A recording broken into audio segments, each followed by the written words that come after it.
Now, Mr. Siedunkitia, in each of those pink sheets, there were more votes than ballots issued. Can you check that?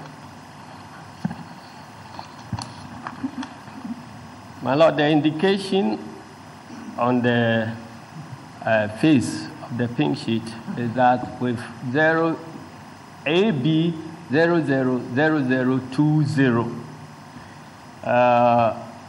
I see total votes in the box, 448, and then the number of ballot issues to voters on the polling station register, 448.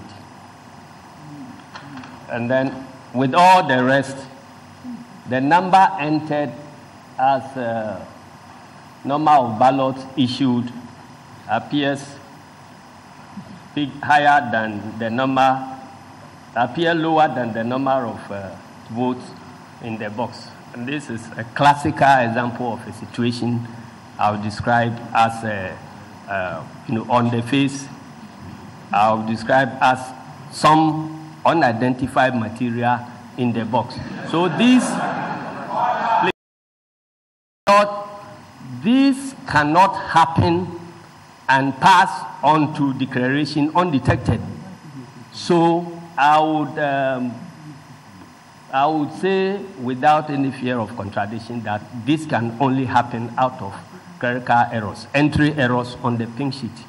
Because if such a situation had arisen, first, the presiding officer will turn the ballot papers face down and will try to identify whether there was any ballot paper without the signature and stamp at the polling station, and that can be sorted out.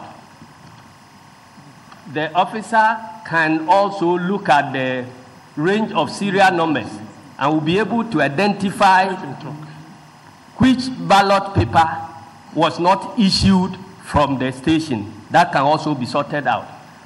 If there is any situation where a parliamentary ballot has entered the presidential box, that one can also be detected and taken out. So such a situation cannot arise without it being detected. So if you see such figures, it is an indication of clerical errors. Now, Mr. Siedunkitia, yeah. The pink sheets you have there show clearly that the ballots have been taken out of the ballot box, sorted out, and the relevant information entered on the pink sheets. Am I right? Come again. Order. I am saying that the votes have been sorted out and the relevant information entered on the pink sheets. Am I right? Yes, sorting happens before declaration. But I am insisting that the entries in the ballot accounting session are wrong. And they are clearly wrong because you look at the declaration and nobody is challenging the validity of the declaration because these votes are sorted and counted out publicly. And there is no indication that any polling agent has any problem with the results as declared. And I have demonstrated in my testimony in chief that what happens practically on the ground is that sorting and counting takes place. And this is what is of prime importance to all polling agents. The entries in the ballot accounting, which does not affect the results, are done after counting. I see. Now, when you say they are unidentified materials in the box, you mean they are extra ballots?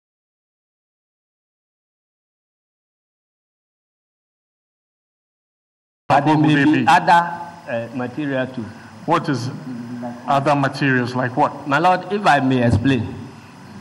All the processes of the voting are very transparent and are open for the polling agents and everybody there to observe, apart from the thumb printing in the booth. So what happens in the booth is known to only the voter.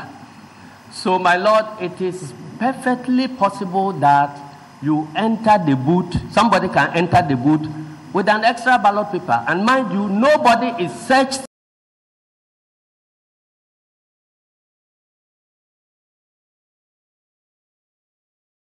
suspicion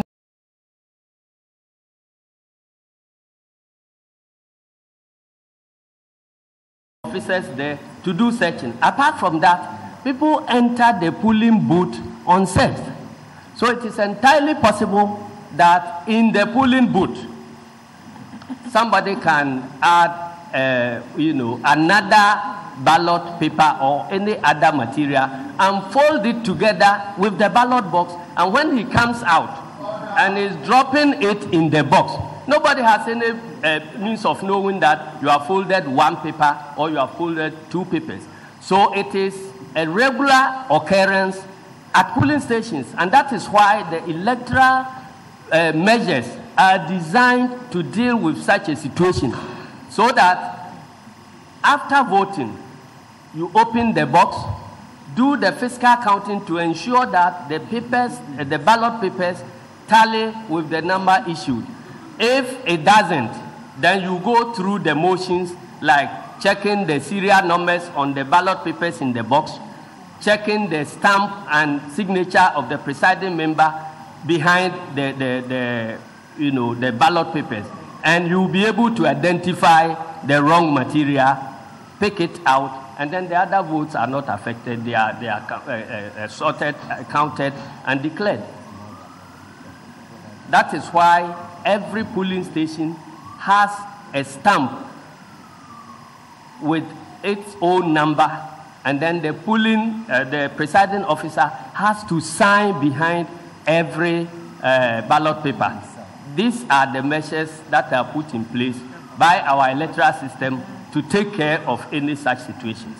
So, my Lord, after all these things have been done, it is not possible to still have ballot papers which are more than the papers issued, because you would then be able to certify that every remaining paper is from the box. So if there are entries that do not convey this, and there is no challenge by any polling agent about what has taken place at the polling station, you can only point in the direction of entry errors. Oh, you're done. Ah, okay. Otherwise, I'll sit down so you continue. Now, on the face of the pink sheets, a name has been given to what you refer to as unidentified material. Is that correct? I haven't seen that name. You just told the court that there were extra votes. The total votes cast at that station. Unidentified material in the box. The total votes cast at that station. Oh, that is a figure written in that column. Good. So what you refer to as unidentified material is called votes, total votes. Am I right? No, my Lord. What is it called? Well, there is a count of the material in the box. It may include ballot papers validly issued at the station. It may include other material that did not come from that station. So you need to do the sorting before you are able to. It may include anything. What is it called there on the pink sheet? I'm saying that there is a column there which indicates total votes in the box, and there is an entry there. So it is called what? Why are you afraid to mention it? Call it. No, because the basis of this whole argument is that there could be problems with the entries up there. Down here, the total votes is 400, and total votes in the box, 440. That is it. I am suggesting to you that what you call unidentified material is actually referred to as votes in the pink sheet. My Lord, I have no problem with the declaration of results.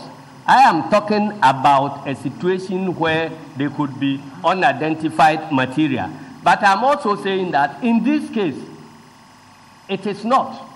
Because if it were that situation, it would have been identified in sorting and removed. So it is the figures that are in the ballot accounting session that have been entered in error.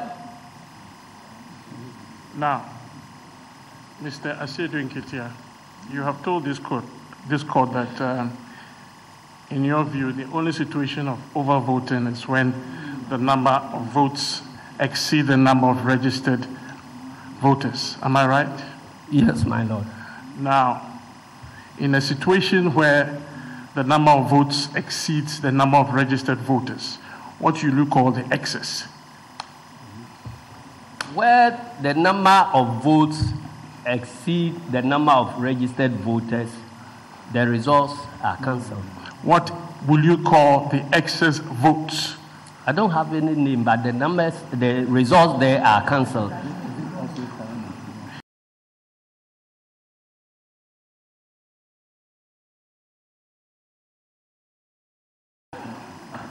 So that is not unidentified material? Not at all. It can be identified. Because overvoting relates to registered voters and the total votes cast. So you cannot be talking about overvoting in any other context. The only context in which you talk about overvoting is votes exceeding number of people who are entitled to vote. Because, as you mentioned in the petition, the constitutional right of every individual to have one vote must be protected. So where you have a certain number of voters, you must have either the same number of votes or less. Then it gives an indication that nobody has voted twice, nobody has voted who was not entitled to vote. So in all our elections, overvoting is defined in relation to the number of registered voters against the number of votes. Now, Mr. Asiedu Nketia, you have told this court that there is in fact no incidence of what you describe as an overvote in the petitioner's case. None that has come to my notice. None that has come to your notice? No. I see. Now,